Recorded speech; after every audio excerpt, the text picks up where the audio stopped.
ನಮಸ್ತೆ ಸ್ನೇಹಿತರೆ, welcome to my channel. ನಾನಿವತ್ತು ನಿಮಗೆ ಮೀನು ಸಾಂಬಾರು ಮಾಡೋದು ಹೇಗೆ ಅಂತ ತೋರಿಸ್ಕೊಡ್ತೀನಿ. ಯಾರೆಲ್ಲ ನನ್ನ ಚಾನಲ್ನ ನೋಡ್ತಿದ್ದೀರಾ ದಯವಿಟ್ಟು ಸಬ್ಸ್ಕ್ರೈಬ್ ಮಾಡಿ ಸಪೋರ್ಟ್ ಮಾಡಿ.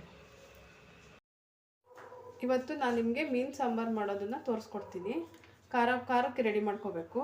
ನಾನಿಲ್ಲಿ ಕಾಯಿ, ಶುಂಠಿ ಬೆಳ್ಳುಳ್ಳಿ ಮತ್ತು ಒಂದು ಟೊಮೊಟೊ, 2 ಈರುಳ್ಳಿ, ಒಂದು 3-4 ಮೊಸರು ಮೆಣಸಿಕಾಯಿ, ಚಕ್ಕೆ ಲವಂಗ ಮೆಣಸು. ಈಗ ಜಾರ್ ತೊಗೊಂಡಿದ್ದೀನಿ.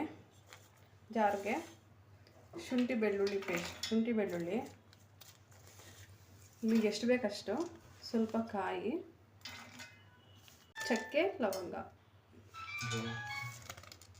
ಒಂದು ಟೊಮೊಟೊ, ಒಂದು 3-4 ಹಸಿರು ಮೆಣಸಿಕಾಯಿ ಮತ್ತು ಒಂದು 2 ಈರುಳ್ಳಿ. ನಿಮಗೆ ಸಾಂಬಾರು ಜಾಸ್ತಿ ಬೇಕು ಅಂತ ಅಂದರೆ ಇನ್ನೊಂದೆರಡು ಎಕ್ಸ್ಟ್ರಾ ಹಾಕ್ಕೊಳ್ಳಿ.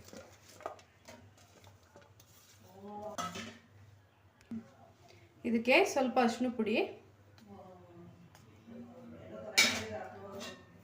ಖಾರದ ಪುಡಿ, ನಿಮ್ಗೆ ಎಷ್ಟು ಖಾರ ಬೇಕೋ ಅಷ್ಟು ಮಾತ್ರ, 1 ಸ್ಪೂನು ಧನಿಯಾ ಪೌಡ್ರು. ಇದನ್ನ ಪೇಸ್ಟ್ ಮಾಡ್ಕೊಳ್ಳಿ.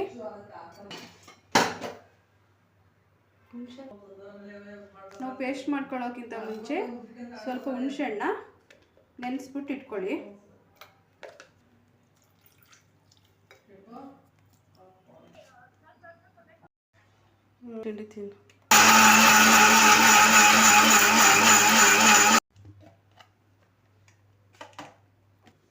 ನೋಡಿ, ಈ ಥರ ಪೇಸ್ಟ್ ಮಾಡ್ಕೋಬೇಕು. ಈಗ ಒಂದು ಪಾತ್ರೆ ತಗೊಳ್ಳಿ. ಅದಕ್ಕೆ ಒಂದು 2-3 ಸ್ಪೂನು ಎಣ್ಣೆ ಹಾಕ್ಕೊಳ್ಳಿ.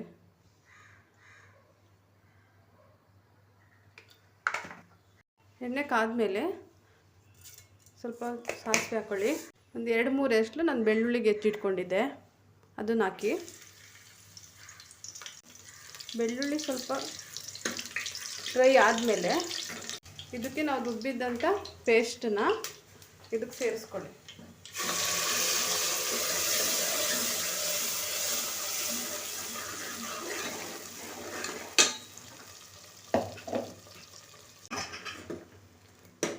ಇದಕ್ಕೆ ನಮಗೆ ಎಷ್ಟು ಗಟ್ಟಿ ಬೇಕು ಸಾಂಬಾರು ಅಷ್ಟೊಂದು ಮಾತ್ರ ನೀರು ಹಾಕ್ಕೊಳ್ಳಿ.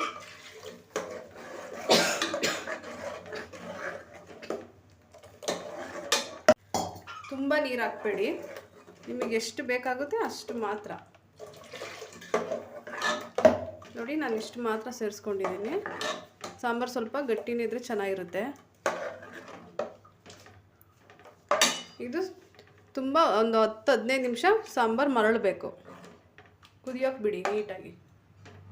ಇವಾಗ ಕುದೀತಾ ಇದೆ. ಇದಕ್ಕೆ ನಾವು ಆವಾಗಲೇ ನೆನೆಸಿಟ್ಟಂಥ ಹುಣಸೆ ಹಣ್ಣಿನ ರಸನ ಇದಕ್ಕೆ ಸೇರಿಸ್ತಾ ಇದ್ದೀನಿ. ನಿಮಗೆ ಎಷ್ಟು ಹುಳಿ ಬೇಕು ಅಷ್ಟನ್ನು ಮಾತ್ರ ಸೇರಿಸ್ಕೊಳ್ಳಿ.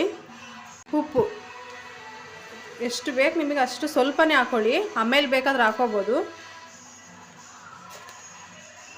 ಇವಾಗ ಒಂದು 10 ನಿಮಿಷ ಕುದಿಯೋದಕ್ಕೆ ಬಿಡಿ.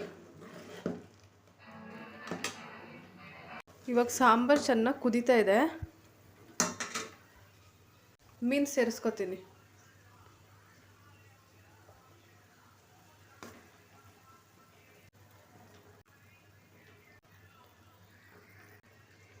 ಹೀಗೆ ಒಂದೊಂದನ್ನೇ ಹಾಕ್ಕೊಳ್ಳಿ. ಹಾಕಿ ಒಂದು 2 ನಿಮಿಷ ಮಾತ್ರ ಸಾಂಬಾರು ಕುದಿಯೋದಕ್ಕೆ ಬಿಡಿ, ಇಲ್ಲಾಂದರೆ ಬೇಗ ಬೆಂದೋಗ್ಬಿಡುತ್ತೆ. ನೋಡಿ, 2 ನಿಮಿಷ ಮಾತ್ರ ಬಿಡಿ. ಅದಕ್ಕೆ ನಾನು ಹಚ್ಚಿಟ್ಟಂತೆ ಸಾಂಬಾರು ಸೊಪ್ಪನ್ನ ಮೇಲೆ ಹಾಕೋತಿದ್ದೀನಿ. 2 ನಿಮಿಷ ಕುದಿಯುತ್ತೆ. ನೋಡಿ, ಕುದೀತಾ ಇದೆ.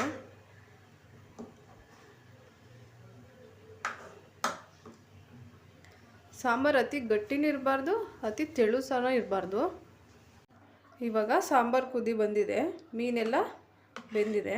ನೋಡಿ, ಇಷ್ಟು ಮಾತ್ರ ಬೇಯಿಸ್ಕೋಬೇಕು. ತುಂಬ ಹೊತ್ತು ಕುದಿಯೋಕೆ ಬಿಟ್ಟರೆ ಮೀನು ತುಂಬ ಬೆಂದೋಗುತ್ತೆ.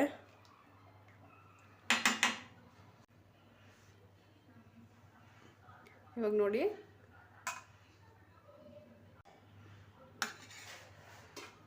ಮೀನು ಇಷ್ಟನ್ನೇ ಬೇಯಿಸ್ಕೋಬೇಕು. ಅಂದರೆ ಒಂದೇ ಒಂದು ಕುದಿನೂ ಅಷ್ಟು ಬರಬಾರ್ದು. ಸಾಂಬಾರಲ್ಲೇ ಬಿಸಿ ಇರುತ್ತಲ್ಲ ಬೇಯುತ್ತೆ.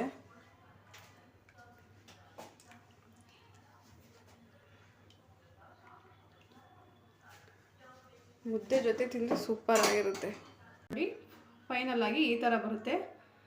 ಮಾಡಿ ತಿಂದು ನೋಡಿ.